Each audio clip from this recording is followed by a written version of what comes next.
Alright, what's going on, guys? We're back with another Dokkan battle video, and today we are jumping in and we are doing Golden Frieza's Easy A event. So I've actually been out on vacation the last week, so thank you for being very patient with me and getting back to getting some of these videos out. But we're going to jump in, we're going to do his Easy A. I wanted to make sure I waited until I got back, was able to record and jump in to be able to complete this event. To then be able to do his showcase and be able to get that out for you guys as quickly as I could. But again, like being gone, I don't have the ability to record.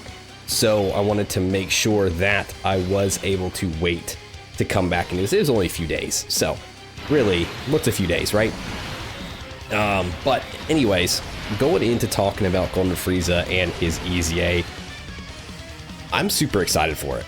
I'm not going to lie, like, I've purposely avoided any sort of like showcases or anything or people's biases on what his kit is like now.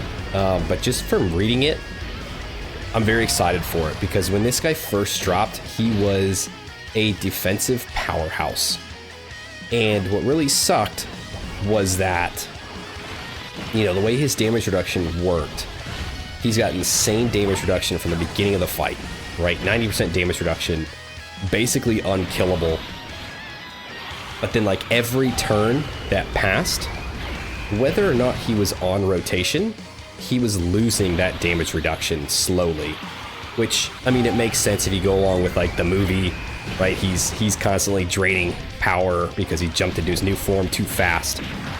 So the gimmick of the passive made sense, and that's why, like, another kind of reason why I thought it was kind of cool, because it wasn't like, oh, he's just defensively powerful the whole time, and it just whatever. Like, they actually went kind of off the movie and how, like, he, you know, steadily decreased his power over time because he was just bleeding it out. But now with his Easy A, like, yes, he still has the bleed, right? The damage reduction bleed, but it's a little bit slower this time around. Right, so instead of every turn, it's going to be every 2 turns, which makes it a little bit better in the terms of, like, if you keep him on rotation, it's every time he comes back, he's losing 10% damage reduction, which is okay, because usually it would be every time he came back, he lost 20, because he was still bleeding out damage reduction on turns he wasn't around, which really, really sucked for him, and, like, his longevity, especially with, like, how quickly they've been ramping events over the past couple years. So, you know, with this revamp of his passive through his Easy A, I think he's going to perform much better. I think he's going to have much more survivability through some of these, like, harder events. And then even, like, I mean, you give him guard on turn 1 now too. So while he's got his peak damage reduction, he's also got guard. And then for 3 turns, he gets additional defense. Like, he is going to be very, very defensive, and I probably should have turned auto off for this because Goku might die. But either way, like, he is, oh yeah, that ain't good. I'm just very excited to use him. Like, super excited because, like I said, he was a super fun character. I do like Frieza. He's probably one of my favorite villains from the series, just because, like, he's I mean, iconic for Dragon Ball Z, right? Other than, like, Vegeta being the first, like, the Saiyan Saga, well, Raditz, right, being the first Saiyan Saga villain. But Frieza was, like, the first, like, big threat beyond beyond Earth, but I guess the Saiyans came from beyond Earth, but you know, you know what I'm saying, right? You know what I'm saying. He's just a force and a menace, and, like, even the creators knew that because they brought him back in Super and just made him stronger, and he's even now still around. like they brought him back at the beginning of Super, they killed him off again within the first movie, or, you know, in the first part of his saga for the show. And then they keep bringing his ass back. So, and even in the manga now, like, he's crazy strong. So, yeah, dude.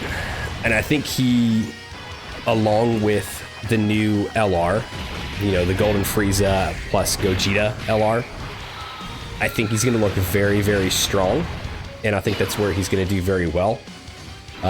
So I am really excited to start running him alongside them specifically as well. So, I mean, we'll see how he, you know, I always like to wait. You know, I look at how they perform on paper versus how they perform. Okay, he didn't dodge that. Cool, thanks, dude.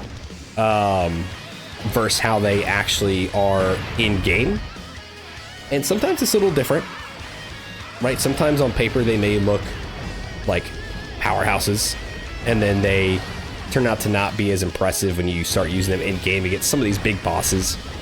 And then sometimes it's the other way around. Sometimes you look at them on paper and you're kind of like, ah, okay, the kit seems kind of basic, it's whatever.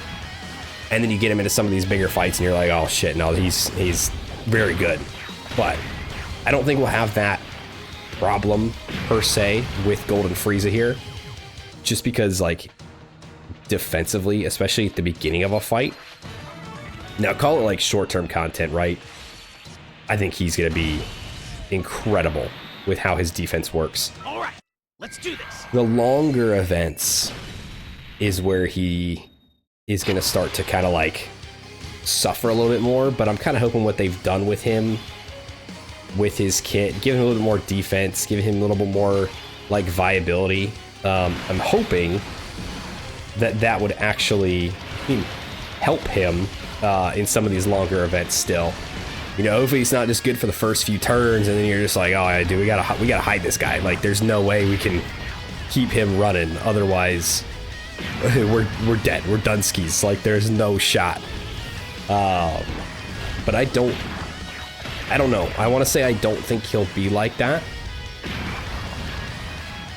but I also don't know for sure, because I gotta see him in game. I gotta see how he actually performs in some of the, like, maybe some of the shorter content, and look at some of the like longer, harder content as well, and kind of compare him.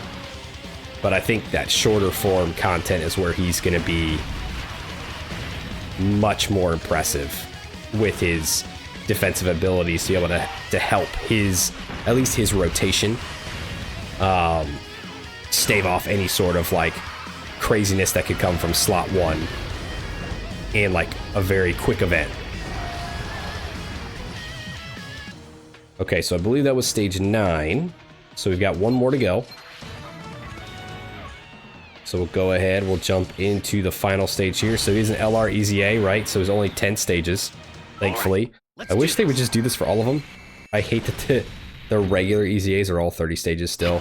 10 years into this game, 10 and a half years into this game, really.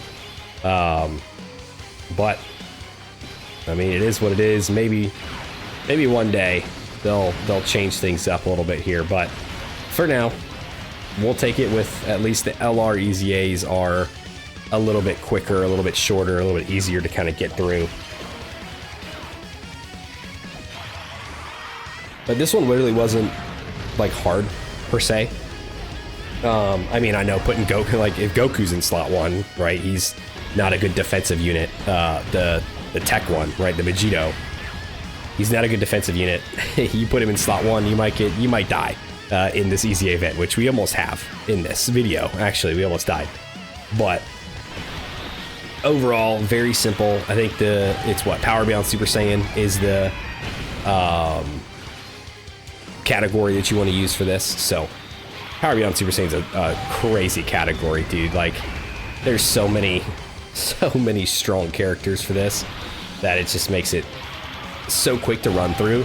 Like, really, I mean, building up to get to, before we started the video at stage 7, dude, it took me no time at all to get through the first 6 stages. So, and as you can see, like, we're moving through this insanely fast as well. So, again, the EZAs, the LR EZAs, with them being much shorter, is nicer, because then you're able to kind of jump into the content a lot faster, be able to use the unit a lot faster, and not have to wait around, you know, what, like 20 minutes to get through a fucking EZA.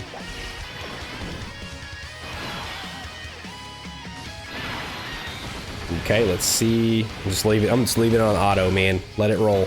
Let it ride.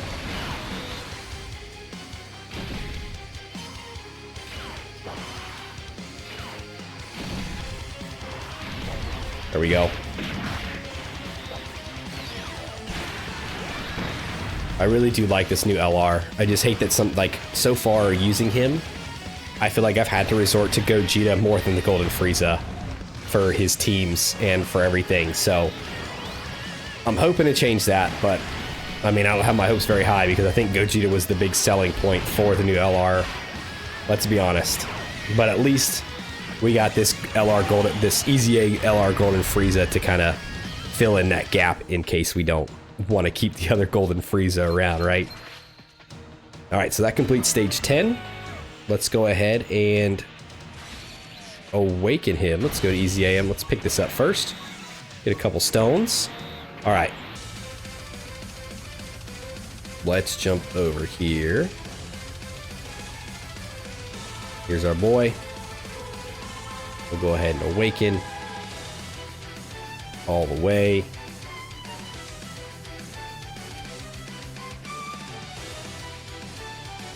And there he is, LR Golden Frieza, fully EZA'd. We'll go ahead and we'll drop in his super attack boost and all that stuff for his showcase. That way he is good, he is built up, he is ready to rock and roll. But for now, that's going to do it for the video today. So if you guys stuck around, I appreciate you. Thanks for hanging out with me. Let me know what you guys thought of the EZA event for the LR Golden Frieza. Did you have trouble with it at all? Were you able to build a team that got through it pretty quickly? If you've started using him, how do you like him? Let me know. Let me know what kind of teams you're using him on, because I want to try to really test him out to his fullest and have some fun with him again. Like, I like revamping these guys and making them come back, right? Him specifically, I think he's going to be very good. So, like, subscribe, do the thing, and I'll see you guys next time. See ya!